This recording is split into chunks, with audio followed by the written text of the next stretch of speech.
Hello बच्चों, स्वागत है आप सभी का अमित एकेडमी में। तो आज हम लोग स्टार्ट करने जा रहे हैं मैथ्स के नए चैप्टर क्वाड्रेटिक इक्वेशंस को। तो भाई, तुम में से कितने ऐसे बच्चे हैं जिनसे क्वाड्रेटिक इक्वेशन के कॉन्सेप्ट्स को समझने में प्रॉब्लम होती है या फिर क्वाड्रेटिक इक्वेशन के क्वेश्चंस नहीं हो पाते हैं? तो भाई, तुम बिल्कुल सही जगह आए हो। आज के क्लास में हम लोग क्वाड्रेटिक इक्वेशन के कॉन्सेप्ट्स को बिल्कुल जीरो लेवल से स्टार्ट करेंगे, उन कॉन्सेप्ट्स को समझेंगे, उन कॉन्सेप्ट से एसोसिएटेड कुछ ट्रिक्स के बारे में बात करेंगे। और एक बार तुम उन कॉन्सेप्ट्स और ट्रिक्स को समझ गए तो तुम क्वाड्रेटिक इक्वेशन के अच्छे से अच्छे क्वेश्चंस को बिल्कुल आसानी से सॉल्व कर सकते हो। तो भाई चलो स्टार्ट करते हैं क्वाड्रेटिक इक्वेशंस को। अभी देखो, क्वाड्रेटिक इक्वेशन को स्टार्ट करने से पहले एक बार क्रिस्पली अपने को पॉलिनोमियल्स को रिवाइज कर लेना है। ऐसा इसलिए क्योंकि क्वाड्रेटिक इक्वेशन में जो ज्यादातर कॉन्सेप्ट्स यूज में आएंगे वो पॉलिनोमियल्स के कॉन्सेप्ट्स हैं। अगर तुम पॉलिनोमियल्स को अच्छे से समझ जाओगे या फिर पॉलिनोमियल्स के कॉन्सेप्ट्स तुम्हारे दिमाग में होंगे तो तुम क्वाड्रेटिक इक्वेशन को बहुत आसानी से समझते चले जाओगे, किसी तरह की कोई प्रॉब्लम नहीं होगी। तो एक बार हम लोग स्टार्ट करते हैं पॉलिनोमियल के रिवीजन के साथ इस सेशन को, और 10 से 15 मिनट में फटाफट से पॉलिनोमियल के कॉन्सेप्ट्स को रिवाइज कर लेते हैं। तो भाई सबसे पहले तो तुम ये बताओ कि पॉलिनोमियल के जनरल एक्सप्रेशन को हम लोग कैसे लिखते हैं? तो px equals to a n x n plus a n minus one x n minus one plus a one x plus a zero. कुछ इस तरीके से भारी भरकम सा अल्जेब्रिक एक्सप्रेशन है पॉलिनोमियल। ठीक है, अब देखो इसमें बहुत ज्यादा कुछ अपने को समझना नहीं है, समझना है बस सिर्फ दो बात। पहली बात क्या कि यहां पर x क्या है? x अपना वेरिएबल है, और ए एन माइनस वन, ए वन, ए जीरो, ये सब क्या है भाई? ये सब कांस्टेंट है। तो अगर तुम ध्यान से इस अल्जेब्रिक एक्सप्रेशन को देखो तो तुम्हें ये बात तो क्लियर हो जाएगी कि ये जो एक्सप्रेशन है ये कांस्टेंट और वेरिएबल से मिलकर बन रहा है। तो पॉइंट नंबर वन तो ये है कि भाई पॉलिनोमियल एक ऐसा अल्जेब्रिक एक्सप्रेशन है जो कांस्टेंट और वेरिएबल से मिलकर बन रहा है। क्लियर है? अब बात करते हैं इस n के बारे में। ये n क्या है? तो भाई ये जो n है ना, ये पॉजिटिव इंटीजर है, और पॉजिटिव इंटीजर हम सभी को पता है क्या है। पॉजिटिव इंटीजर 1 2 3 4 ये सब क्या है भाई? ये सब अपना पॉजिटिव इंटीजर है। अगर मान लो हम लोग n की वैल्यू 3 ले ले, n की वैल्यू 3 ले ले, तो बताना इस वाले टर्म में जो वेरिएबल x है इसकी पावर कितनी होगी? तो इसकी पावर n है, और n की वैल्यू चूंकि 3 है तो इस वाले x की पावर 3 होगी। इस वाले टर्म में बताना वेरिएबल की पावर कितनी होगी? तो यहां पर वेरिएबल की पावर क्या है भाई? n minus one. एन की वैल्यू 3 है तो n माइनस वन की वैल्यू 2। यहां पर वेरिएबल, इस वाले टर्म में बताओ वेरिएबल की वैल्यू क्या है? वेरिएबल की पावर क्या है? 1 है। तो अगर तुम ध्यान से देखो इस एक्सप्रेशन को तो यहां पर तुम्हें यह दिखेगा कि यार जो भी वेरिएबल है उसकी पावर हर समय एक पॉजिटिव इंटीजर है। तो पॉलिनोमियल में अपने को सिर्फ दो बातें ध्यान में रखना है। सबसे पहली बात कि पॉलिनोमियल एक ऐसा अलजेब्रिक एक्सप्रेशन है जो कांस्टेंट और वेरिएबल से मिलकर बन रहा है। ठीक है, और दूसरी बात कि पॉलिनोमियल में हर एक टर्म में जो अपना वेरिएबल है उसकी पावर हर समय पॉजिटिव इंटीजर होनी चाहिए। अगर ये दो बात सेटिस्फाई करता है कोई भी एक्सप्रेशन तो वो पॉलिनोमियल होगा। अब अपने को पॉलिनोमियल तो समझ आ गया, और अब हम लोग आराम से किसी भी एक्सप्रेशन को देखकर ये पहचान सकते हैं कि वो एक्सप्रेशन पॉलिनोमियल है या नहीं है। तो चलो, तुम्हारे सामने में कुछ एक्सप्रेशंस गिवन है, तुम्हें बताना है कि ये एक्सप्रेशन पॉलिनोमियल है या नहीं है।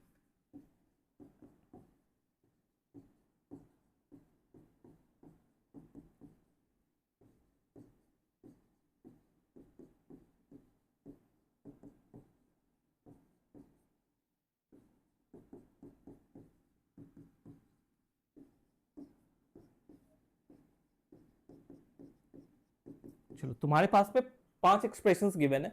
इन पांचों एक्सप्रेशन को एक बार वीडियो पॉज करो और देखो और बताओ क्या ये इन पांचों एक्सप्रेशन में से कितने एक्सप्रेशंस पॉलिनोमियल है और कितने एक्सप्रेशंस पॉलिनोमियल नहीं है। तो आ जाओ, सबसे पहले एक्सप्रेशन 1 की बात करते हैं। तो अपने को पॉलिनोमियल तो पता है ना, इसमें दो कंडीशंस फुलफिल होनी चाहिए। पहली कंडीशन, एक ऐसा अलजेब्रिक एक्सप्रेशन जो कांस्टेंट और वेरिएबल से मिलकर बन रहा है। तो क्या ये वाला एक्सप्रेशन कांस्टेंट और वेरिएबल से मिलकर बन रहा है? बिल्कुल, कंडीशन 1 सेटिस्फाइड है। कंडीशन 2 क्या थी? कंडीशन 2 ये थी कि इस एक्सप्रेशन में जो वेरिएबल है इसकी पावर हर समय पॉजिटिव इंटीजर होनी चाहिए। यहां पर वेरिएबल क्या है भाई? वेरिएबल x है, इसकी पावर कितनी है? 1 है।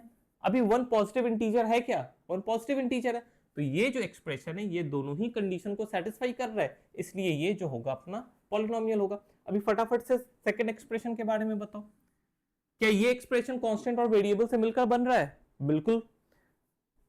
अब सेकंड कंडीशन चेक कर लो, यहां पर वेरिएबल की पावर पॉजिटिव इंटीजर है, तो पहले वाले टर्म में देख लो वेरिएबल की पावर क्या है 2, सेकंड वाले टर्म में क्या है वेरिएबल की पावर 1। तो देखो वेरिएबल की पावर हर समय क्या है पॉजिटिव इंटीजर है, तो दोनों ही कंडीशन सेटिस्फाई हो रहा है, इसीलिए ये एक्सप्रेशन भी अपना क्या है पॉलिनोमियल है। अभी बात करते हैं थर्ड एक्सप्रेशन की। अभी बताना ये जो थर्ड एक्सप्रेशन है इसको थोड़ा सिंप्लीफाई कर कर अपन कुछ इस तरीके से नहीं लिख सकते, एक्स क्यूब प्लस 2। अभी रूट एक्स को क्या लिख सकते हैं हम लोग, रूट एक्स को लिख सकते हैं x to the power 1/2 plus 3। तो ये वाला एक्सप्रेशन कुछ इस तरह से लिखा जा सकता है। अभी यहां पर देखो क्या ये एक्सप्रेशन कांस्टेंट और वेरिएबल से मिलकर बन रहा है? बिल्कुल मिलकर बन रहा है, तो कंडीशन 1 तो सेटिस्फाइड है। कंडीशन 2 क्या करेंगे अपन, वेरिएबल की पावर चेक कर लेते हैं ये पॉजिटिव इंटीजर है या नहीं है। तो यहाँ वेरिएबल की पावर क्या है 3 पॉजिटिव इंटीजर है, यहाँ पर वेरिएबल की पावर क्या है 1/2। अभी 1/2 पॉजिटिव इंटीजर है, तो 1/2 तो भाई इंटीजर नहीं है। तो जैसे ही मेरे को कोई भी एक ऐसा टर्म मिल जाता है जहां पर वेरिएबल की पावर पॉजिटिव इंटीजर नहीं होगी, वैसे ही अपन इस कंप्लीट एक्सप्रेशन को क्या कहेंगे कि ये पॉलिनोमियल नहीं है। बात क्लियर है? अब आ जाओ फोर्थ वाले एक्सप्रेशन पे, बताना तुम में से कितनों को लग रहा है कि ये फोर्थ वाला एक्सप्रेशन पॉजिटिव पॉलिनोमियल है। तो एक बार इसको फिर से सिंप्लीफाई कर कर लिखते हैं, तो इसको कुछ इस तरीके से लिख सकते हैं एक्स प्लस 1/x को तुम क्या लिख सकते हो x to the power -1 plus 3। तो इस एक्सप्रेशन को अपन कुछ इस तरह से लिख सकते हैं। क्लियर है? अभी ये जो एक्सप्रेशन है ये कांस्टेंट और वेरिएबल से तो मिलकर बन रहा है, तो कंडीशन 1 सेटिस्फाइड है। कंडीशन 2 चेक कर लो, यहाँ पर वेरिएबल की पावर कितनी है भाई 1 एक पॉजिटिव इंटीजर है, यहाँ पर वेरिएबल की पावर कितनी है -1। अभी बताना -1 पॉजिटिव इंटीजर है क्या? -1 पॉजिटिव इंटीजर नहीं है। तो जैसे ही मेरे को एक सिंगल टर्म भी ऐसा मिल जाएगा इस एक्सप्रेशन में जिसमें वेरिएबल की पावर पॉजिटिव इंटीजर ना हो, तो ऐसे ही हम पर इस कंप्लीट एक्सप्रेशन को कहेंगे ये पॉलिनोमियल नहीं है। अभी फिफ्थ वाले एक्सप्रेशन को चेक करो, क्या ये पॉलिनोमियल है? तो यहाँ पर अगर तुम ध्यान से देखो तो तुम्हें ये एक्सप्रेशन कुछ इस तरह से दिख रहा होगा कि भाई इसका जो डिनोमिनेटर है ये तो पॉलिनोमियल है, डिनोमिनेटर जो है वो तो पॉलिनोमियल है। तो यहाँ पर एक नोट लगाकर लिख लो तुम, नोट लगाकर क्या लिखेंगे, polynomial can never be in denominator. मतलब क्या हुआ कि पॉलिनोमियल कभी भी डिनोमिनेटर में नहीं हो सकता है। तो यहां पर क्या है भाई पॉलिनोमियल डिनोमिनेटर में आ रहा है, तो पॉलिनोमियल जैसे ही डिनोमिनेटर में आएगा इस कंप्लीट एक्सप्रेशन को हम लोग कहेंगे ये पॉलिनोमियल नहीं है। क्यों नहीं है? क्योंकि अपन ने नोट लगाकर लिख रखा है कि polynomial can never be in denominator. यहां तक तो बात क्लियर है। अब बात आगे बढ़ाई जाए और बात की जाए डिग्री ऑफ द पॉलिनोमियल। तो देखो डिग्री ऑफ द पॉलिनोमियल का मतलब क्या हुआ, वेरिएबल की हाईएस्ट पावर को अपन डिग्री ऑफ द पॉलिनोमियल कहेंगे। तो मेरे साथ एक बार रिपीट करो, वेरिएबल की हाईएस्ट पावर को डिग्री ऑफ द पॉलिनोमियल कहेंगे। बात क्लियर है? आ जाओ अब बताना, यहां पर कुछ पॉलिनोमियल्स गिवन है, तुम्हें इसकी डिग्री बतानी है।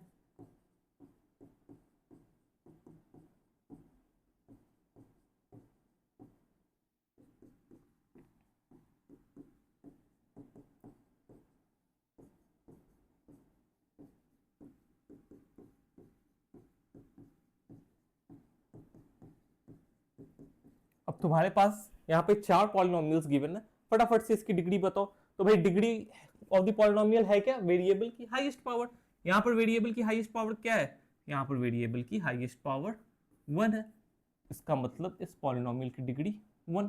यहाँ पर देखो वेरिएबल की हाईएस्ट पावर क्या है भाई, वेरिएबल की हाईएस्ट पावर 2 है, इसका मतलब यहाँ पर डिग्री 2। इस पॉलिनोमियल में देखो थर्ड वाले पॉलिनोमियल में वेरिएबल की हाईएस्ट पावर कितनी है 3, तो यहाँ पर डिग्री ऑफ द पॉलिनोमियल 3।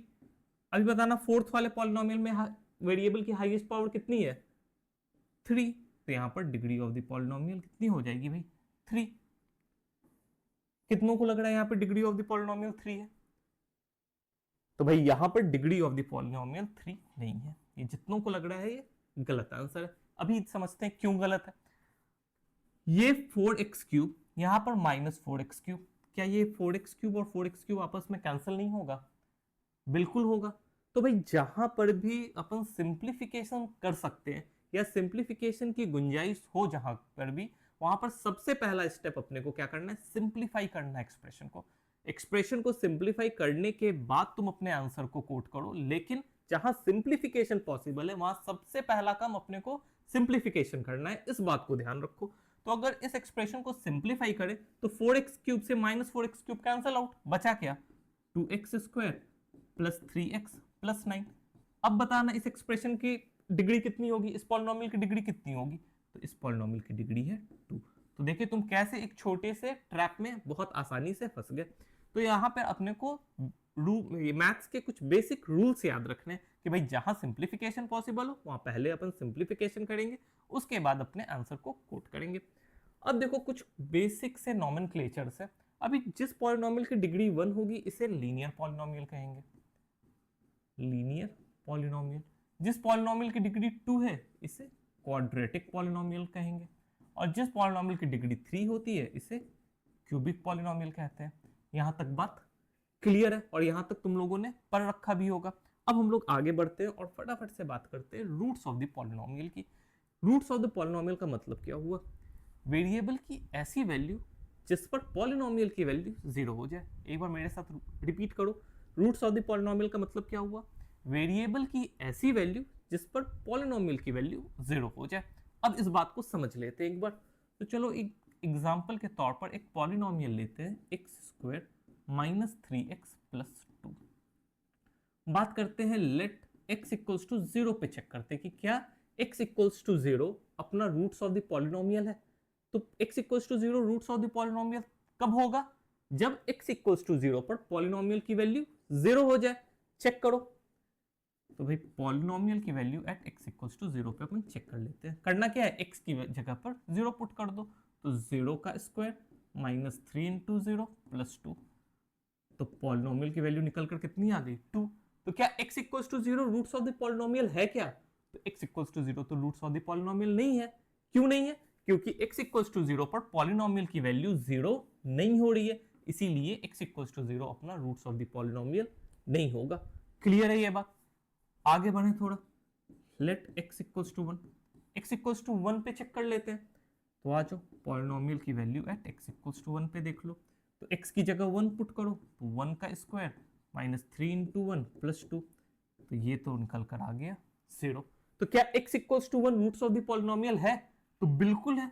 क्यों है भाई, क्योंकि x इक्वल्स टू 1 पर पॉलिनोमियल की वैल्यू 0 हो जा रही है, और वेरिएबल की ऐसी वैल्यू जिस पर पॉलिनोमियल की वैल्यू 0 हो जाए उसे हम लोग क्या कहते थे, रूट्स ऑफ द पॉलिनोमियल। इसका मतलब भाई इस पॉलिनोमियल की एक रूट तो है x इक्वल्स टू 1। क्लियर है। अब लेकर चलते हैं लेट x इक्वल्स टू 2 पर एक बार देख लो। तो भाई पॉलिनोमियल की वैल्यू 2 पर निकालो, फटाफट से अपनी कॉपी पर निकालो। x इक्वल्स टू 2 पर पॉलिनोमियल की क्या वैल्यू है, तो 4 -6 प्लस 2। तो भाई x इक्वल्स टू 2 पर भी पॉलिनोमियल की वैल्यू 0 है, तो x इक्वल्स टू 2 क्या होगा अपना, x equals to 2 roots of the polynomial होगा। मतलब अपने को 2 रूट्स तो इस पॉलिनोमियल के मिल गए। थोड़ा और आगे बढ़ते हैं, एक स्टेप और आगे चलो, let x equals to 3, x equals to 3 पर देखते हैं पॉलिनोमियल की क्या वैल्यू है। तो p x इक्वल्स टू 3 पे चेक कर लो। तो 3 का स्क्वायर 9 -9 प्लस 2, तो यहाँ पर आ जा रहा है पॉलिनोमियल की वैल्यू 2। तो बताना x इक्वल्स टू 3 को अपन कहेंगे क्या रूट्स ऑफ द पॉलिनोमियल, नहीं कहेंगे, क्योंकि यहाँ पर पॉलिनोमियल की वैल्यू तो 0 हो नहीं रही है। तो यहाँ पर देखो अपने को इस पॉलिनोमियल के कितने रूट्स मिले, 2 रूट्स मिले, एक x इक्वल्स टू 1 और एक x इक्वल्स टू 2। अच्छा इसी पॉलिनोमियल की तुम डिग्री बता सकते हो क्या कितनी है, तो अगर तुम ध्यान से देखो तो भाई इस पॉलिनोमियल की डिग्री है 2। यार इस पॉलिनोमियल की डिग्री भी 2 और इस पॉलिनोमियल के रूट्स भी 2, तुम्हारे दिमाग में कुछ चमक रहा है, इस पॉलिनोमियल की डिग्री भी 2 है और इस पॉलिनोमियल के रूट्स भी 2 है। तो यहाँ पर हम लोग एक कॉन्सेप्ट को जनरलाइज कर सकते हैं कि पॉलिनोमियल की जितनी डिग्री उतने रूट्स, पॉलिनोमियल की जितनी डिग्री उतने रूट्स। तुम्हारे सामने ही है ये इस पॉलिनोमियल की डिग्री 2 है, इसके रूट्स भी 2 हैं, हम लोगों ने अभी डिराइव करके देखा। तो इस चीज को अपन कंक्लूड कर सकते हैं कि भाई पॉलिनोमियल की जितनी डिग्री उतने ही रूट्स। अगर ये बात तुम्हारे समझ में आ गई तो तुम बताना लीनियर पॉलिनोमियल के कितने रूट्स, तो जितनी डिग्री उतने रूट्स। तो लीनियर पॉलिनोमियल की डिग्री 1, इसका मतलब इसके रूट्स भी 1। क्वाड्रेटिक पॉलिनोमियल के डिग्री 2, इसका मतलब इसके रूट्स भी 2 रूट्स आएंगे। और क्यूबिक पॉलिनोमियल की डिग्री 3, इसका मतलब क्यूबिक पॉलिनोमियल के रूट्स भी 3 आएंगे। ये बात क्लियर है? अगर ये बात क्लियर है तो भाई अपन पॉलिनोमियल के एंड से बिल्कुल रेडी हैं। अब हम लोग एंटर करते हैं क्वाड्रेटिक इक्वेशंस में। अब क्वाड्रेटिक इक्वेशन में अब बिल्कुल इत्मीनान से हम लोग क्वाड्रेटिक इक्वेशन समझेंगे। पॉलिनोमियल अपना थोड़ा फास्ट गया क्योंकि हम लोगों ने पढ़ रखा है पॉलिनोमियल। अब क्वाड्रेटिक इक्वेशन में बिल्कुल आराम से चलेंगे, ये कोई वन शॉट वीडियो नहीं है, अपने पास प्लेंटी अमाउंट ऑफ टाइम है। तुम्हें कुछ भी डाउट है इस सेशन में तुम आराम से कमेंट करो, कमेंट में तुम्हारे हर एक क्वेश्चन का जवाब दिया जाएगा और बिल्कुल इत्मीनान से हम लोग हर एक कॉन्सेप्ट को समझेंगे और बिल्कुल आराम से अपनी पढ़ाई को आगे बढ़ाएंगे। तो चलो बात करते हैं क्वाड्रेटिक इक्वेशंस में। यहाँ सबसे पहली बात, क्वाड्रेटिक तो कुछ सुना सुना लग रहा है, हम लोगों ने देखा क्वाड्रेटिक पॉलिनोमियल्स। अभी इक्वेशन का मतलब क्या हुआ? ये जो इक्वेशन है इसका मतलब क्या हुआ? तो भाई इक्वेशन का मतलब होता है इक्वल टू। किसी भी अलजेब्रिक एक्सप्रेशन में जब इक्वल टू आ जाए ना तो वो अलजेब्रिक एक्सप्रेशन क्या हो जाता है? वो इक्वेशन बन जाता है। मतलब क्या हुआ? ये किसी भी एक्सप्रेशन में अगर ये इक्वल टू आ गया ना तो वो एक्सप्रेशन को वो इक्वेशन बना देता है। बात क्लियर हो रही है? तो भाई क्वाड्रेटिक इक्वेशन का मतलब क्या हुआ? क्वाड्रेटिक इक्वेशन का मतलब क्या हुआ? तो देखो, जब कभी भी हम लोग एक क्वाड्रेटिक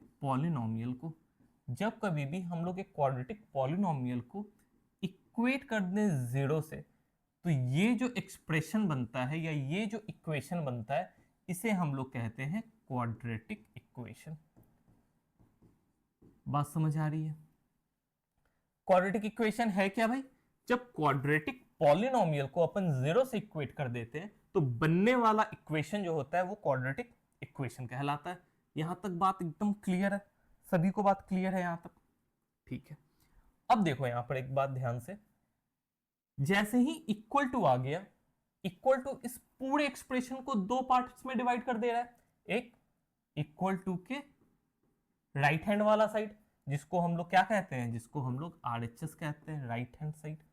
एक इक्वल टू के लेफ्ट हैंड वाला साइड, जिसको हम लोग क्या कहते हैं? LHS कहते हैं। तो भाई क्वाड्रेटिक इक्वेशन में क्या है? दो चीजें हैं। कौन कौन सी? एक राइट हैंड साइड और एक लेफ्ट हैंड साइड। क्लियर है? राइट हैंड साइड में क्या है? जीरो है। लेफ्ट हैंड साइड में क्या है? एक क्वाड्रेटिक पॉलिनोमियल है। यहां तक बात बिल्कुल क्लियर है कि भाई क्वाड्रेटिक इक्वेशन क्या है?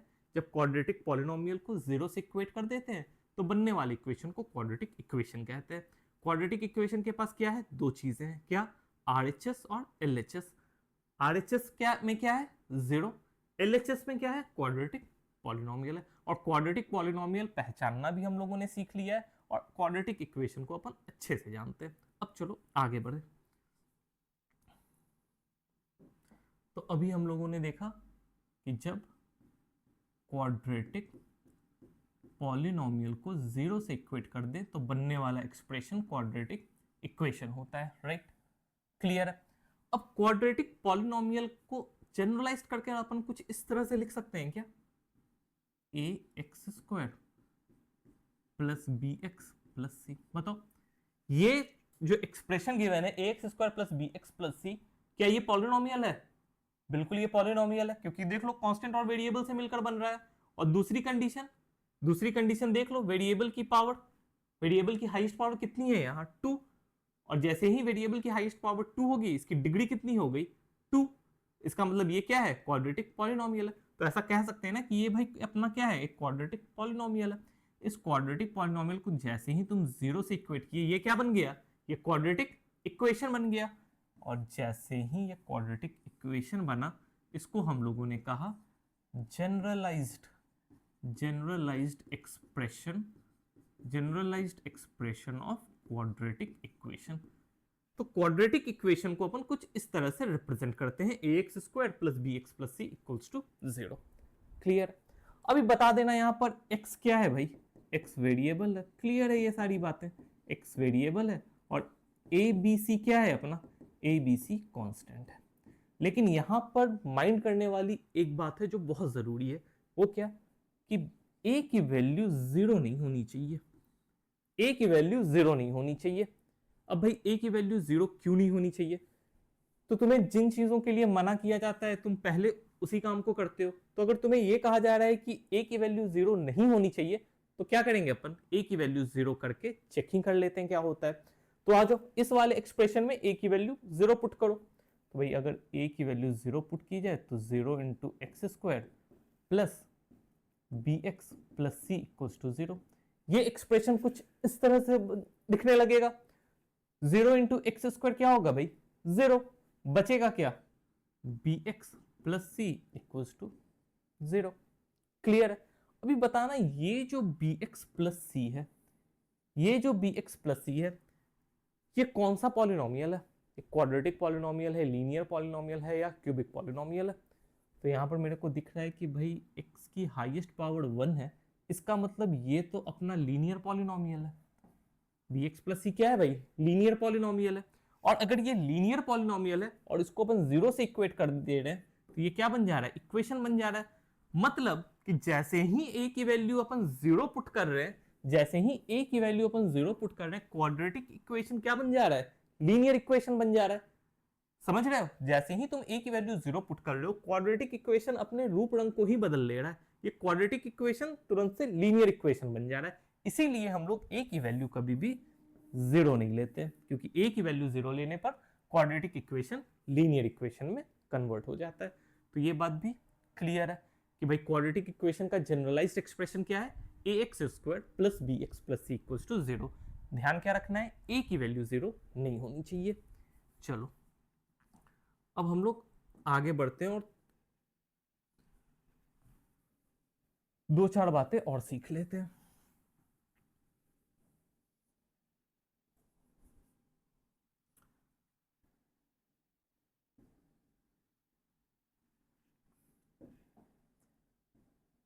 ए x square plus B x plus C equals to 0। तो देखो ये क्या है अपना, ये तो अपना है क्वाड्रेटिक पॉलिनोमियल। क्वाड्रेटिक पॉलिनोमियल की जो प्रॉपर्टीज होती थी वही सेम प्रॉपर्टी तुम्हारी क्वाड्रेटिक इक्वेशंस की भी होगी। जैसे क्या भाई, जैसे कि क्वाड्रेटिक पॉलिनोमियल की डिग्री कितनी होती थी, 2, तो क्वाड्रेटिक इक्वेशन की भी डिग्री कितनी होगी, 2 होगी। क्वाड्रेटिक पॉलिनोमियल के रूट्स कितने होते थे, जितनी डिग्री उतने रूट्स। तो ये जो क्वाड्रेटिक इक्वेशन है इसके भी रूट्स कह लो या एक सॉल्यूशन कह लो, इसके भी रूट्स या सॉल्यूशन कितने होंगे, 2 होंगे। क्वाड्रेटिक पॉलिनोमियल का ग्राफ अगर ड्रॉ किया जाए तो कुछ इस तरह से आता था। तो भाई क्वाड्रेटिक इक्वेशन का भी ग्राफ कुछ इस तरह से ही आएगा और इसे हम लोग पैराबोला कहते हैं। अभी ये जो नाम है ये जनरली तुम्हें नहीं दिखेगा, बट स्टिल अपने को याद रखना है, क्योंकि जब तुम ओलंपियाड्स के क्वेश्चंस देखोगे तो वहां पर पैराबोला नाम से तुम्हें कुछ कुछ जगह पर ऐसे क्वेश्चंस दिखेंगे। तो ये बात भी क्लियर है। अब ये बात भी क्लियर है, तो मान लो अगर तुम्हें कहीं पर कोई एक एक्सप्रेशन देता है, कोई एक एक्सप्रेशन देता है और कहता है, एक्सप्रेशन देता है और कहता है कि आइडेंटिफाई करो कि गिवन एक्सप्रेशन क्वाड्रेटिक इक्वेशन है या नहीं है। तो सबसे पहले अपन क्या करेंगे, अपने को पता है कि क्वाड्रेटिक इक्वेशन दिखते के साथ दो पार्ट, एक राइट हैंड साइड और एक लेफ्ट हैंड साइड। तो सबसे पहला अपने को स्टेप क्या करना है, स्टेप 1, सबसे पहले अपन राइट हैंड साइड को क्या करेंगे, 0 करेंगे। सबसे पहले क्या करेंगे, राइट हैंड साइड को 0 करेंगे। स्टेप 2 क्या करेंगे, राइट हैंड साइड 0 हो गया। अब स्टेप 2 क्या करेंगे, अपन लेफ्ट हैंड साइड को चेक कर लेंगे कि लेफ्ट हैंड साइड जो है ये अपना क्वाड्रेटिक पॉलिनोमियल है या नहीं है।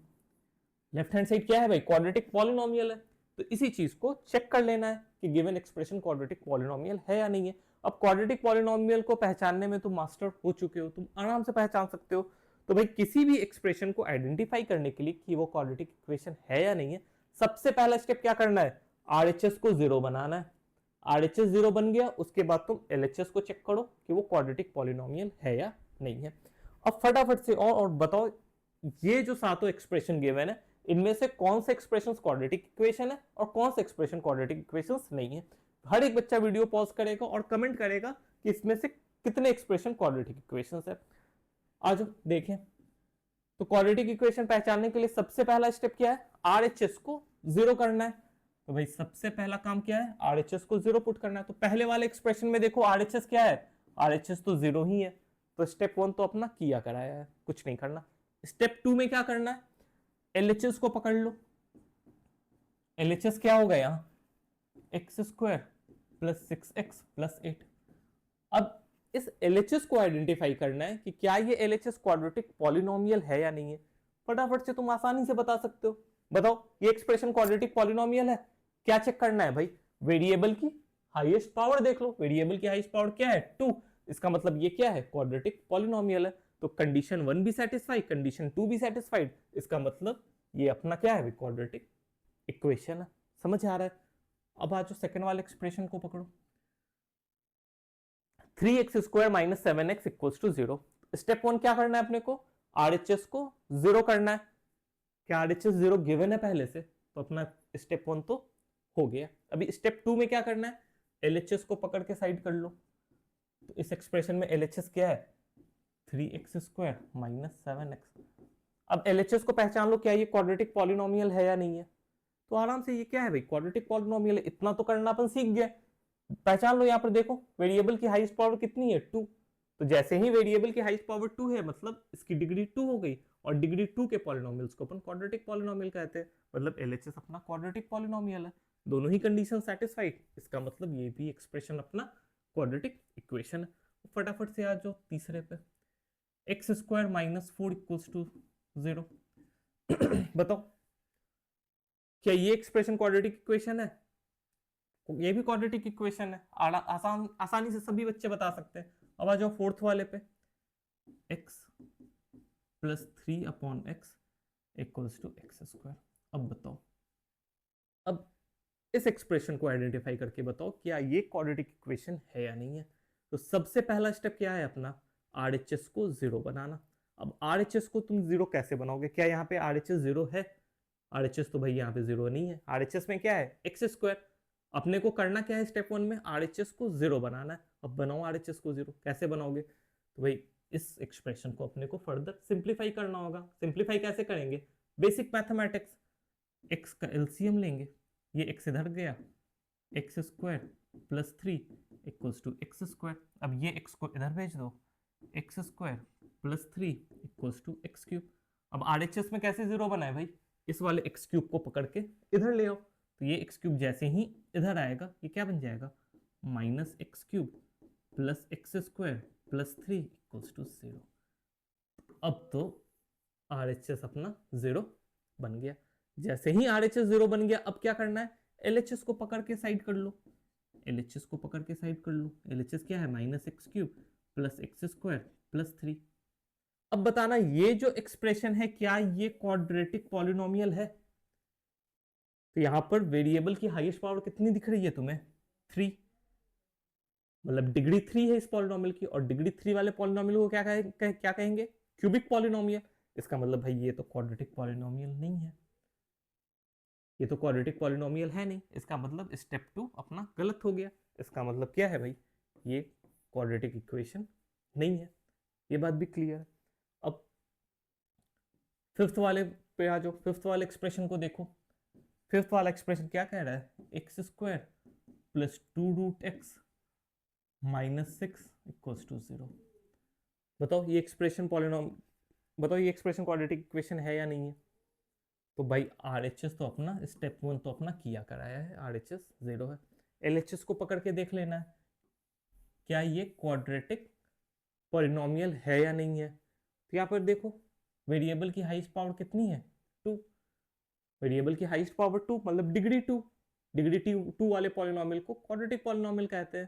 तो भाई ये तो एलएचएस क्या है, क्वाड्रेटिक पॉलिनोमियल है।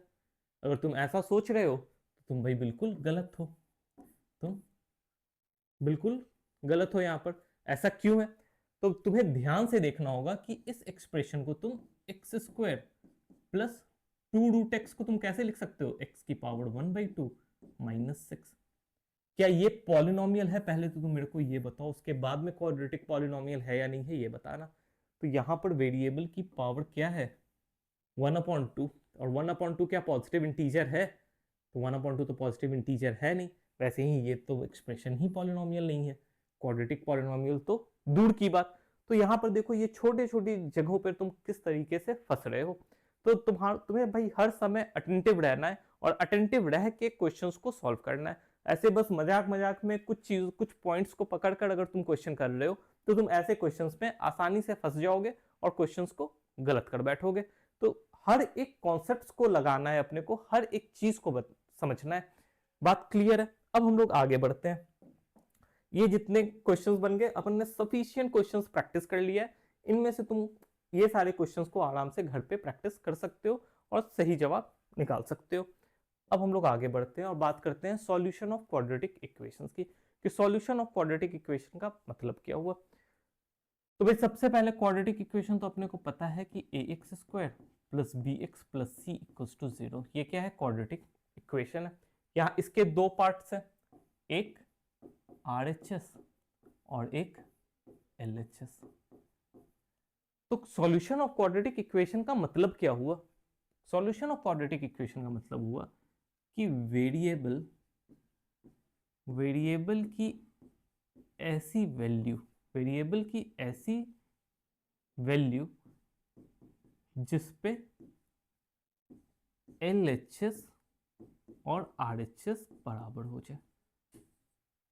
मेरे साथ बोलो, सॉल्यूशन ऑफ क्वाड्रेटिक इक्वेशन का मतलब क्या हुआ, वेरिएबल की ऐसी वैल्यू जिस पे LHS और RHS इक्वल हो जाए। अभी मतलब क्या हुआ समझो। मान लो मेरे पास में एक क्वाड्रेटिक इक्वेशन गिवन है, x² minus 3x plus 2 equals to 0। बताना ये क्वाड्रेटिक इक्वेशन है या नहीं है। तो भाई क्वाड्रेटिक इक्वेशन तो है, क्लियर है। अब मैं तुम्हारे से पूछूं कि अगर इफ x इक्वल्स टू 0 पे चेक करो, तो तुम जैसे ही x इक्वल्स टू 0 पुट करोगे LHS की वैल्यू कितनी आ जाएगी।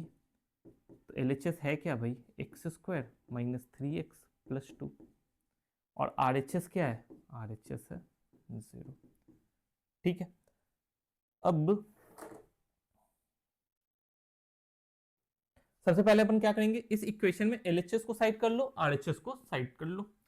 अब मान लो let x equals to 0, x की वैल्यू 0 पुट करके देखते हैं कि x इक्वल्स टू 0 इस क्वाड्रेटिक इक्वेशन का सॉल्यूशन या रूट है या नहीं है। तो x इक्वल्स टू 0 पुट करो, तो LHS में x इक्वल्स टू 0 पुट करोगे तो क्या वैल्यू आएगी भाई LHS की, 0 माइनस 0 प्लस 2। तो LHS की वैल्यू निकल कर आ गई 2, बट RHS क्या है 0। तो तुम यहां से क्या कहोगे, LHS is not equals to RHS।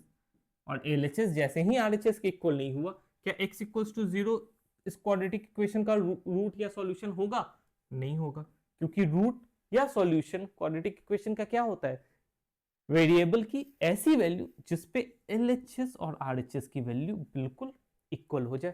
तो एक बार फिर से समझते हैं, मान लो let x equals to 1, x की वैल्यू 1 पुट कर देखते हैं। तो भाई x इक्वल्स टू 1 पे LHS की वैल्यू कितनी निकल कर आएगी, x की जगह 1 पुट कर दो तो 1 माइनस 3 प्लस 2, तो LHS की वैल्यू निकल कर आ गई 0।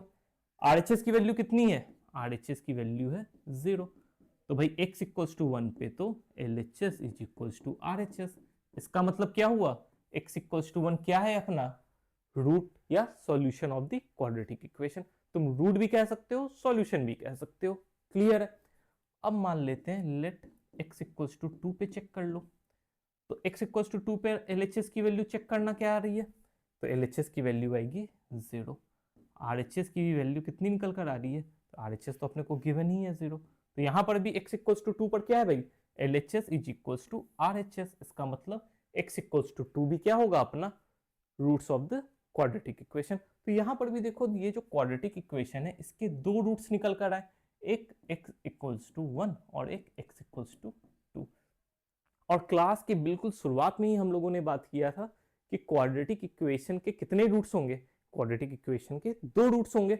और ये जो दो रूट्स हैं वो कौन कौन से हैं इस क्वाड्रेटिक इक्वेशन के, इस क्वाड्रेटिक इक्वेशन के कौन से दो रूट्स हैं, एक x इक्वल्स टू 1 और एक x इक्वल्स टू 2। तो इस क्वाड्रेटिक इक्वेशन के भाई दो रूट्स हैं, और roots of the quadratic equation का मतलब क्या हुआ, वेरिएबल की ऐसी वैल्यू जिस पर LHS is equals to RHS। तो यहाँ तक बात क्लियर हो रही है, यहाँ तक बात बिल्कुल क्लियर है, हम लोग एकदम आराम आराम से आगे बढ़ रहे हैं। अब बात करते हैं इस क्वेश्चन की। यहाँ पर देखो क्या गिवन है, if one of the root of the quadratic equation इतना इज 2। तो सबसे पहले तो क्वाड्रेटिक इक्वेशन को नोट डाउन कर लो, 2x square plus kx minus 6 equals to 0। ये क्वाड्रेटिक इक्वेशन अपने को गिवन है। इसके बाद क्या गिवन है, इसकी जो रूट है वो 2 है, मतलब x इक्वल्स टू 2 क्या है भाई, रूट है क्वाड्रेटिक इक्वेशन की। अपने को फाइंड आउट क्या करना है, find the value of k की वैल्यू फाइंड करनी है। जब भी रूट की बात हो या सॉल्यूशन की बात हो, अपन क्या करेंगे, इस क्वाड्रेटिक इक्वेशन के LHS और RHS को सबसे पहले बांट लो। LHS क्या होगा भाई इस क्वाड्रेटिक इक्वेशन का, 2x square plus kx minus 6, यही है LHS। RHS क्या है, RHS है 0। अगर x इक्वल्स टू 2 इस इक्वेशन की रूट है, तो x इक्वल्स टू 2 पुट करने पर LHS की वैल्यू कितनी आएगी, तो x की जगह पे 2 पुट कर देंगे, x की जगह पे 2 पुट कर दो बस, यही आएगी LHS की वैल्यू। और LHS की वैल्यू किसके इक्वल होनी चाहिए, RHS के। क्लियर है, अगर x is equals to 2 root है, तो रूट का मतलब क्या, वेरिएबल की ऐसी वैल्यू जिस पर LHS और RHS इक्वल हो जाए। तो LHS की वैल्यू तुम कैसे निकालोगे, x इक्वल्स टू 2 पर x की जगह पे बस सिंपली 2 पुट कर दो, और यही LHS की वैल्यू किसकी इक्वल हो जाएगी, RHS के। RHS क्या है, 0। अब इसको सिंप्लीफाई कर लो, तो 2 का स्क्वायर कितना 4, तो 4 इंटू 2 कितना 8 plus 2k minus 6 equals to 0, 2k plus 2 equals to 0, 2k equals to minus 2, k की वैल्यू -1। क्लियर है, तो यहाँ पर आसानी से हम लोग k की वैल्यू निकाल सकते हैं -1। बस कॉन्सेप्ट क्या यूज हुआ कि रूट का मतलब क्या हुआ, वेरिएबल की ऐसी वैल्यू जिस पर LHS की वैल्यू और RHS की वैल्यू बिल्कुल सेम हो जाए। क्लियर अब ये भी देखो, ये क्वेश्चन भी बिल्कुल उसी पैटर्न पे, तुम इसको ऐसा होमवर्क आराम से कर सकते हो। अब बात करते हैं solutions of quadratic equation. Quadratic equation के रूट्स को हम लोग कैसे कैलकुलेट करेंगे, इस बारे में बात करते हैं। तो चलो, मेरे पास में एक क्वाड्रेटिक इक्वेशन है, ax square plus bx plus c equals to 0। इस क्वाड्रेटिक इक्वेशन के कितने रूट्स होंगे, 2 रूट्स होंगे। या फिर इस क्वाड्रेटिक इक्वेशन के कितने सॉल्यूशंस होंगे, तो 2 सॉल्यूशन होंगे। रूट्स कह लो या सॉल्यूशन कह लो, एक ही बात है। तो मान लो इस क्वाड्रेटिक इक्वेशन के का एक जो रूट है वो x इक्वल्स टू अल्फा है, और दूसरा जो रूट है वो x इक्वल्स टू बीटा है। ठीक है, अपने को ये बात तो क्लियर है ना कि क्वाड्रेटिक इक्वेशन के 2 रूट्स होंगे। एक रूट मान लो x इक्वल्स टू अल्फा है, एक रूट मान लेते हैं x इक्वल्स टू बीटा है।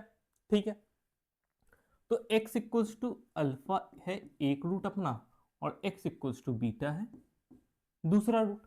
अगर अल्फा को इस तरफ लेकर आए तो ये कुछ इस तरह से बन गया, x minus alpha equals to 0। और बीटा को अगर इधर लेकर आओगे तो ये क्या बन गया, x minus beta equals to 0।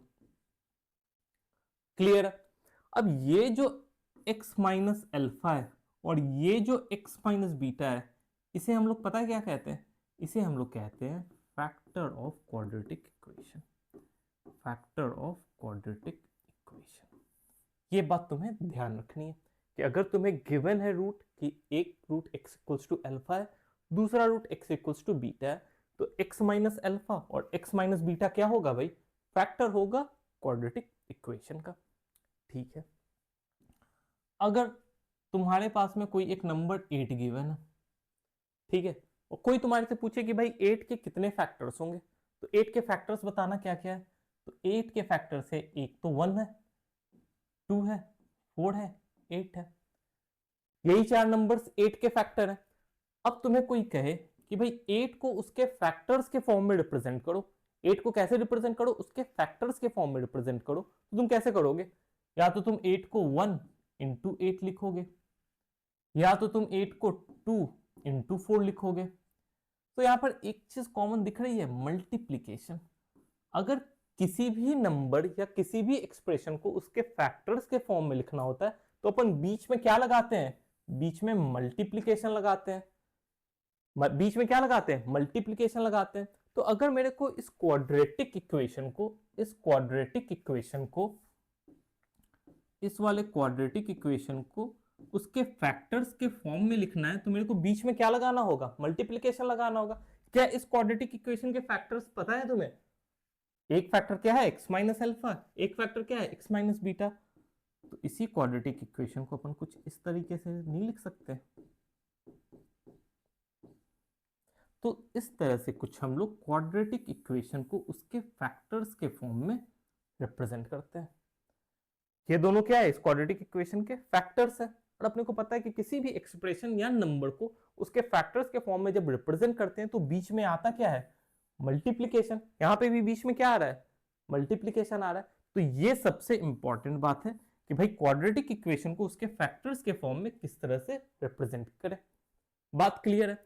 अब किसी एक बच्चे के दिमाग में आएगा कि यार ये सारी बातें तो ठीक है, लेकिन ये फैक्टर्स को अपन कैलकुलेट कैसे करेंगे, इन फैक्टर्स को अपन कैलकुलेट कैसे करेंगे? तो इसी चीज को अपन सीखेंगे फैक्टराइजेशन मेथड में। फैक्टराइजेशन मेथड में, तो फैक्टराइजेशन मेथड में हम लोग करते क्या है, फैक्टराइजेशन मेथड में हम लोग क्वाड्रेटिक इक्वेशन के फैक्टर्स को फाइंड आउट करेंगे। और जैसे ही तुम क्वाड्रेटिक इक्वेशन के फैक्टर्स को फाइंड आउट कर लोगे तुम आसानी से उसके रूट्स को बता सकते हो। तो भाई ये बताओ कि अभी तक तुम्हें सारी बातें समझ में आ रही हैं? बिल्कुल आराम से अपना सेशन चल रहा है, किसी तरीके की कोई हड़बड़ाहट नहीं है। तो चलो अब हम लोग बात करते हैं फैक्टराइजेशन मेथड की। तो ये बात तो क्लियर है कि फैक्टराइजेशन मेथड में करने वाले क्या है, हम लोग क्वाड्रेटिक इक्वेशन को उसके फैक्टर्स के फॉर्म में ब्रेक करेंगे। एक बार अपने को फैक्टर पता लग गया तो आसानी से उसके रूट्स निकाल सकते हैं। चलो आगे बढ़े हम लोग। तो सबसे पहले ये एक इक्वेशन मेरे को गिवन है। ये इक्वेशन है क्या, ये इक्वेशन क्वाड्रेटिक इक्वेशन है। चलो इतना तो तुम्हारे समझ में आ गया कि ये क्या है भाई, ये क्वाड्रेटिक इक्वेशन है, ठीक है। अच्छा इससे भी पहले तुम मेरे को एक बात बताओ, अब ये जो क्वाड्रेटिक इक्वेशन है इसको इसके फैक्टर्स के फॉर्म में ब्रेक करना है, कैसे करोगे? तो यहाँ पे तुम्हें कुछ दिख रहा है क्या, यहाँ पे यार ये कुछ A square minus B square का कुछ फॉर्म ऐसा कुछ बनता हुआ दिख रहा है क्या? ध्यान से देखो, इस एक्सप्रेशन में कुछ A square minus B square type बनता हुआ दिख रहा है, दिख रहा है। इसको इस तरीके से लिखा जा सकता है, x square minus 3 square is equals to 0 लिखा जा सकता है। अभी a square minus B square को तुम उसके फैक्टर्स के फॉर्म में ब्रेक कर सकते हो क्या? कैसे ब्रेक करोगे? ए प्लस बी इंटू ए माइनस बी। मल्टीप्लीकेशन जैसे बीच में आ गया मतलब क्या, ये दोनों क्या है, फैक्टर्स है। किसके फैक्टर्स है, इसके फैक्टर है, तभी बीच में मल्टीप्लीकेशन है। क्लियर है? तो ए स्क्वायर माइनस बी स्क्वायर को तुम कैसे लिखोगे, x minus 3 into x plus 3। Clear है? तो यहां पर हम लोग कर क्या रहे हैं, हम लोग एक्स स्क्वायर माइनस 9 को उसके फैक्टर्स के फॉर्म में ब्रेक कर ले रहे हैं। बात समझ आ रही है तुम्हें? यहां हम लोग कर क्या रहे हैं, क्वाड्रेटिक इक्वेशन को उसके फैक्टर्स के फॉर्म में ब्रेक कर लिए। अब जैसे ही मेरे को इस क्वाड्रेटिक इक्वेशन का फैक्टर पता लग गया, क्या करेंगे हम लोग, इन फैक्टर्स को इंडिविजुअली 0 से इक्वेट कर दो। इन दोनों ही फैक्टर्स को 0 से इक्वेट कर दो। तो यहां से x की वैल्यू निकल कर आई 3, यहां से x की वैल्यू निकल कर आ गई -3। तो भाई ये जो क्वाड्रेटिक इक्वेशन है इसके कितने रूट्स होंगे, 2 रूट होंगे। और वो दोनों रूट्स की वैल्यू कितनी होगी, एक x इक्वल्स टू 3 और एक x इक्वल्स टू -3। बिल्कुल बात क्लियर है? अब हम लोग आगे बढ़े। चलो इस वाले क्वाड्रेटिक इक्वेशन को आराम से ब्रेक करो इसके फैक्टर्स में। क्या करोगे, तो यहां पे भी मेरे को ए स्क्वायर माइनस बी स्क्वायर का फॉर्म कुछ बनता हुआ दिख रहा है, ज्यादातर बच्चों को दिख रहा होगा। तो एक्स स्क्वायर माइनस 8 को तुम कैसे फैक्टर्स में ब्रेक करोगे, ये तो एक्स स्क्वायर है। अभी 8 को कैसे लिख सकते हैं भाई, 2√2। अभी तुम तो भाई क्लास 10th में आ चुके हो, अभी ये चीज तो बताने की जरूरत नहीं है कि 2√2 का स्क्वायर कैसे 8 बन रहा है। अब ए स्क्वायर माइनस बी स्क्वायर का फॉर्म आ गया, इसको तुम कैसे लिखोगे, ए प्लस बी इंटू ए माइनस बी, और यही क्या हो गया, एक्स स्क्वायर माइनस 8 को हम लोगों ने उसके फैक्टर्स में ब्रेक कर लिया। अब जैसे ही ये क्वाड्रेटिक इक्वेशन अपने फैक्टर्स में ब्रेक हो गया, इसके रूट्स को तुम आसानी से निकाल सकते हो। कैसे, हर एक फैक्टर को 0 से इक्वेट करके। तो यहां से x की वैल्यू निकल कर आ गई -2√2 और यहां से x की वैल्यू निकल कर आ गई 2√2। तो इस क्वाड्रेटिक इक्वेशन के दो रूट, एक -2√2 और एक +2√2। तो यहां से कुछ बेसिक से क्वाड्रेटिक इक्वेशन से हम लोगों ने स्टार्ट किया है रूट्स को कैलकुलेट करना। बात क्लियर है? अब आगे आ जाओ। X square minus 6x equals to 0, ये भी क्या है भाई, ये एक्सप्रेशन भी अपना क्वाड्रेटिक इक्वेशन है। अभी कैलकुलेट करो इसके रूट्स, या फिर कैलकुलेट इस क्वाड्रेटिक इक्वेशन को उसके फैक्टर्स के फॉर्म में ब्रेक करने की कोशिश करो। तो यहां पे तो ए स्क्वायर माइनस बी स्क्वायर वाला फंडा काम नहीं कर रहा है। कहां से फंडा काम कर रहा है, स्क्वायर माइनस बी स्क्वायर, यहां पर क्या है, सिंपली एक्स है। अब बताओ क्या करोगे तुम सिंपल मैथमेटिक्स है, सिंपल मैथमेटिक्स है। क्या है, कुछ कॉमन निकलता हुआ दिख रहा है, तो भाई मेरे को x तो कॉमन निकलता हुआ दिख रहा है यहां से, तो निकाल लो कॉमन। तो ये x माइनस 16, देखो बीच में क्या आ गया, मल्टीप्लीकेशन। इसका मतलब क्या हो गया, ये जो क्वाड्रेटिक इक्वेशन है एक्स स्क्वायर माइनस 16x, ये अपने फैक्टर्स में ब्रेक हो गया। यही तो हम लोगों ने सीखा था, किसी भी चीज को फैक्टर में ब्रेक करने का मतलब क्या, बीच में मल्टीप्लीकेशन आ जाएगा। यहां देखो बीच में मल्टीप्लीकेशन आ गया। अब अपने को क्या करना है, रूट्स फाइंड करना है। रूट्स फाइंड करने के लिए क्या करेंगे, एक एक करके फैक्टर्स को 0 से इक्वेट करेंगे। तो यहाँ पे एक फैक्टर क्या है, x, तो x को सिंपली 0 से इक्वेट कर दो। दूसरा फैक्टर क्या है, x माइनस 16, इसको भी 0 से इक्वेट कर दो। तो यहाँ से तो डायरेक्टली x की वैल्यू 0 निकल कर आ गई और यहाँ से x की वैल्यू 16 निकल कर आ गई। तो भाई ये जो क्वाड्रेटिक इक्वेशन है, इसके दो रूट्स, एक x इक्वल्स टू 0 और एक x इक्वल्स टू 16। तो बात क्लियर हो रही है कि हम लोग कर क्या रहे हैं, समझ आ रहा है हम लोग कर क्या रहे हैं। चलो अब हम लोग थोड़ा आगे बढ़े। अब ये वाला जो क्वाड्रेटिक इक्वेशन है, इसके फैक्टर्स में ब्रेक करो। तो यहाँ पे तो ना तो ए स्क्वायर माइनस बी स्क्वायर का फॉर्म लगता हुआ दिख रहा है, ना तो कुछ कॉमन निकलता हुआ दिख रहा है। तो यहाँ पर पहुंचते के साथ अपना कंडीशन खराब होने लगेगा कि अब कैसे इस क्वाड्रेटिक इक्वेशन को फैक्टर्स के फॉर्म में ब्रेक करें। लगाओ दिमाग, तुम कैसे ऐसे क्वाड्रेटिक इक्वेशन को उसके फैक्टर्स में ब्रेक करोगे। तो देखो, ऐसे क्वाड्रेटिक इक्वेशन में को उसके फैक्टर्स में ब्रेक करने के लिए अपने को एक छोटा सा ट्रिक याद रखना है। वो ट्रिक क्या है तुम्हें एक इंसान का फोटो बनाना है। तो सबसे पहले क्या बनेगा, इंसान का चेहरा बनेगा, उसके बाद उसके दो हाथ,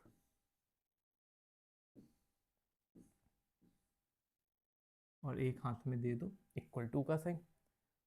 अब इसके शर्ट में बटन लगाना है। बटन कैसा लगाना है भाई, पहले प्लस का, उसके बाद मल्टीप्लिकेशन का। ये दो बटन ध्यान रखना है। अगर तुमको प्लस और मल्टीप्लिकेशन में कंफ्यूजन हो किसी तरह का, तो समझ लेना ये इंसान क्रिश्चियन है जो गले में हर समय एक क्रॉस पहन के रखता है। तो यहाँ पे प्लस, ठीक है। अब देखो यहाँ पर इसके माथे पे अपने को क्या लिखना है, इसके माथे पे अपने को लिखना है कोफिशिएंट ऑफ एक्स। इसके माथे पे क्या लिखना है, कोफिशिएंट ऑफ एक्स। और इक्वल्स टू के बाद क्या लिखना है, coefficient of x square into constant. Clear हो रहा है, ये इंसान का फोटो बनाना है, उसके माथे में क्या लिखना है, कोफिशिएंट ऑफ एक्स, और इक्वल्स टू के बाद क्या लिखना है, coefficient of x square into constant. बस इतने बात को अभी के लिए, फिलहाल के लिए समझ लो। क्लियर है? चलो अब हम लोग बात करते हैं कि भाई इंसान का सर तो बन गया, इक्वल्स टू, यहां पर अपने को क्या लिखना था, कोफिशिएंट ऑफ एक्स। बताना कोफिशिएंट ऑफ एक्स क्या है, यहां पर कोफिशिएंट ऑफ एक्स है +5। अपने को हर समय साइन के साथ बात करना है, तो एक्स के का कोफिशिएंट क्या है, +5, तो यहां पर लिख लो 5। इक्वल टू के बाद क्या था, याद करो, इक्वल टू के बाद क्या था, coefficient of x square into constant. Coefficient of x square क्या है यहाँ, कोफिशिएंट ऑफ एक्स स्क्वायर क्या है 1 इंटू कॉन्स्टेंट, कॉन्स्टेंट क्या है भाई, कॉन्स्टेंट है 6, तो 1 इंटू 6 क्या है 6, तो यहाँ पर क्या आ गया 6 आ गया। बात क्लियर हो रही है। हम लोगों ने किया क्या, माथे पे क्या आएगा, कोफिशिएंट ऑफ एक्स, तो एक्स की कोफिशिएंट क्या है यहाँ +5, तो यहाँ पर +5 लिख लिया हम लोगों ने। इक्वल टू में क्या आएगा, coefficient of x square into constant, तो एक्स स्क्वायर का कोफिशिएंट है 1 और कांस्टेंट है 6, तो 1 इंटू 6 6। क्लियर है। अब आगे क्या करें, अब आगे तुम्हें ऐसे दो नंबर्स बताने हैं, आगे तुम्हें ऐसे दो नंबर्स बताने हैं जिनका मल्टीप्लीकेशन तो 6 है, जिनका मल्टीप्लीकेशन तो 6 है। क्लियर है। और जिनका एडिशन 5 है। तो सबसे पहले अपने को क्या करना है कि ऐसे दो नंबर्स तुम मेरे को बताओ जिनका मल्टीप्लीकेशन 6 है। तो कुछ बच्चों के दिमाग में आएगा कि यार 1 इंटू 6 लिख सकते हैं, ऐसे दो नंबर्स जिनका मल्टीप्लीकेशन 6 है, या फिर 3 इंटू 2 लिख सकते हैं। यही दो कॉम्बिनेशंस पॉसिबल, इसके अलावा कुछ पॉसिबल नहीं है। ठीक है। अब इन दो नंबर्स का जो सम है, इन दो नंबर्स का जो सम है वो कितना है 5। तो बताना इन दोनों कॉम्बिनेशन में कौन से कॉम्बिनेशन में सम ऑफ नंबर्स 5 हो रहा है। तो ये तो नहीं है, यहां पे तो 7 हो रहा है। क्या ये है, सम ऑफ नंबर्स क्या हो रहा है 5 हो रहा है। इसका मतलब इस वाले डब्बे में 3 डाल दो, इस वाले डब्बे में 2 डाल दो। तो देखो 3 इंटू 2 6, 3 प्लस 2 5, तो ये कॉम्बिनेशन बनता हुआ दिख रहा है। इसका मतलब ये हुआ कि यहां पर हम लोग 5 को 3 और 2 के टर्म्स में ब्रेक कर ले रहे हैं। क्या कर रहे हैं, 5 को 3 और 2 के टर्म्स में ब्रेक कर ले रहे हैं। तो 5x को क्या लिखेंगे, 3x plus 2x plus 6 equals to 0। अब पहले वाले दो टर्म में तुम्हें कुछ कॉमन निकलता हुआ दिख रहा है, यहाँ पे x कॉमन निकलता हुआ दिख रहा है, तो x कॉमन निकाल लो, तो ये x प्लस 3।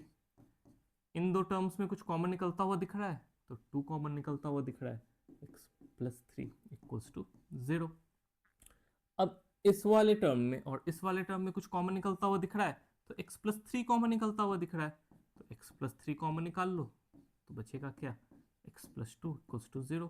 तो देखो ये जो क्वाड्रेटिक इक्वेशन है वो अपने फैक्टर्स के फॉर्म में ब्रेक हो गया। और जैसे ही क्वाड्रेटिक इक्वेशन अपने फैक्टर्स के फॉर्म में ब्रेक हुआ, अपन इसके सॉल्यूशंस को आसानी से निकाल सकते हैं। कैसे, हर एक फैक्टर को 0 से इक्वेट कर लो इंडिविजुअली। तो यहां से एक की वैल्यू निकल कर आ गई -3 और एक की वैल्यू निकल कर आ गई -2। बात क्लियर है, अपन कर क्या रहे हैं। अब आ जाओ नेक्स्ट वाले क्वेश्चन पे। अब इस वाले क्वेश्चन को डिस्कस करने से पहले फटाफट से तुम मेरे को कुछ कॉन्सेप्ट की बातें बताओ। जैसे एक पॉजिटिव नंबर को मल्टीप्लाई किया जाए एक पॉजिटिव नंबर से, तो रिजल्ट क्या आएगा, पॉजिटिव इंटू पॉजिटिव पॉजिटिव ही होगा। एक नेगेटिव नंबर को मल्टीप्लाई किया जाए एक नेगेटिव नंबर से, तो क्या होगा, नेगेटिव इंटू नेगेटिव क्या होगा, पॉजिटिव होगा। एक पॉजिटिव नंबर को मल्टीप्लाई किया जाए एक नेगेटिव नंबर से, तो क्या आएगा, नेगेटिव नंबर आएगा। अभी कुछ बच्चों के दिमाग में घुस नहीं रहा होगा कि ये बात हो क्या रही है, positive into positive, negative into negative. तो देख लो यहाँ पर पॉजिटिव नंबर जैसे 2 इंटू 3 दोनों पॉजिटिव नंबर्स हैं, तो इसका रिजल्ट क्या आ रहा है 6। 6 भी क्या है, पॉजिटिव है, तो पॉजिटिव इंटू पॉजिटिव नंबर क्या आएगा, पॉजिटिव नंबर आएगा। अब -2 इंटू -3 करना, बताना क्या आएगा, -2 इंटू -3 6 ही आएगा, क्योंकि negative into negative is what, positive. अब positive number into negative number बताना क्या आएगा, 2 इंटू -3 -6 आएगा। तो यही चीज तो लिखा है, positive into negative is negative. Clear है इतनी बातें। चलो ये तो हो गया मल्टीप्लीकेशन के लिए। अब एडिशन के लिए बताओ, एक पॉजिटिव नंबर को अगर अपन ऐड करें एक पॉजिटिव नंबर में, तो रिजल्ट क्या आएगा, पॉजिटिव नंबर आएगा। यार पॉजिटिव प्लस पॉजिटिव क्या होगा, पॉजिटिव होगा, थोड़ा दिमाग लगाओ अपना।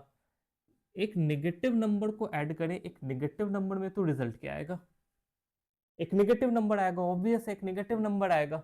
अपने कॉपी में एक एग्जांपल के तौर पे नंबर लिखो फटाफट और चेक करते चलो इन चीजों को। अब एक पॉजिटिव नंबर को ऐड करें एक नेगेटिव नंबर से, तो रिजल्ट क्या आएगा ये बताओ।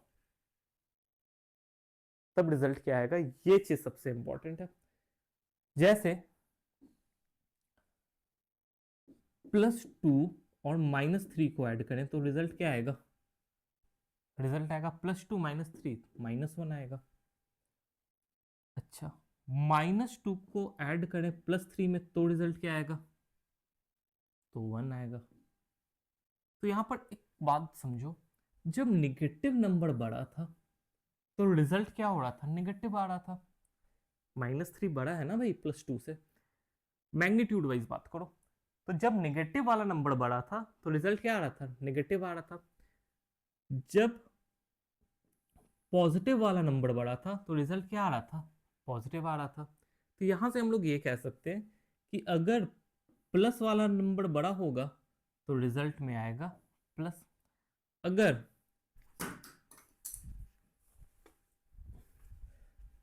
अगर निगेटिव वाला नंबर बड़ा होगा, अगर निगेटिव वाला नंबर बड़ा होगा तो बताना रिजल्ट में क्या आएगा, निगेटिव बड़ा होगा। अगर इतनी बातें तुम्हें क्लियर है तब तो फिर फैक्टराइजेशन मेथड में तुम्हें किसी तरह की कोई भी प्रॉब्लम नहीं होने वाली है। तो सबसे पहले तो इन पॉइंट्स को तुम भाई क्लियर करो। अगर ये पॉइंट्स क्लियर है तुम्हारे तो फिर आई कैन गारंटी यू कि फैक्टराइजेशन मेथड में किसी तरह का कोई प्रॉब्लम नहीं होने वाला है तुम्हें।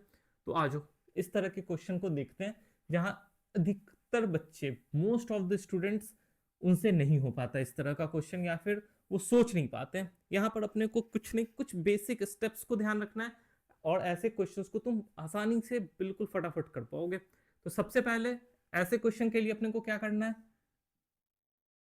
एक इंसान को बना लेना है, एक आदमी को बना लेना है, उसके हाथ, उसका सर, 2 हाथ, शर्ट पहना दो, शर्ट में बटन लगा के इक्वल्स टू, अभी बताना शर्ट में क्या लिखते हैं, coefficient of x. Coefficient of x क्या है यहाँ पर, कोफिशिएंट ऑफ एक्स है -3, डाल दो यहाँ -3। इक्वल्स टू में क्या लिखते हैं बताओ, इक्वल्स टू में क्या लिखते हैं, coefficient of x square into constant. Coefficient of x square क्या है भाई 9, कॉन्स्टेंट क्या है यहाँ -2, तो 9 इंटू -2 क्या होगा -18, ये आ गया -18। बात क्लियर है। अब देखो अगर सर पे भी प्लस होता और इक्वल टू में भी प्लस होता तो मेरे को इतना कुछ लफड़ा करने की जरूरत ही नहीं, अपन आसानी से क्वेश्चन को सॉल्व कर सकते हैं। लेकिन जहां पर सर पे और इक्वल टू में या तो प्लस माइनस हो जाए या माइनस माइनस हो जाए तो भाई अपने को थोड़ा दिमाग लगाना होगा, और कैसे लगाना होगा। अब तुम मेरे को एक बात बताओ, ऐसे दो नंबर्स जिनका मल्टीप्लीकेशन निगेटिव हो, ऐसे दो नंबर्स जिसका मल्टीप्लीकेशन निगेटिव हो, ऐसे नंबर्स क्या होंगे। क्या ये नंबर पॉजिटिव हो और ये नंबर भी पॉजिटिव हो सकता है, नहीं हो सकता है, नहीं हो सकता ना, क्योंकि पॉजिटिव इंटू पॉजिटिव क्या होगा, पॉजिटिव होगा।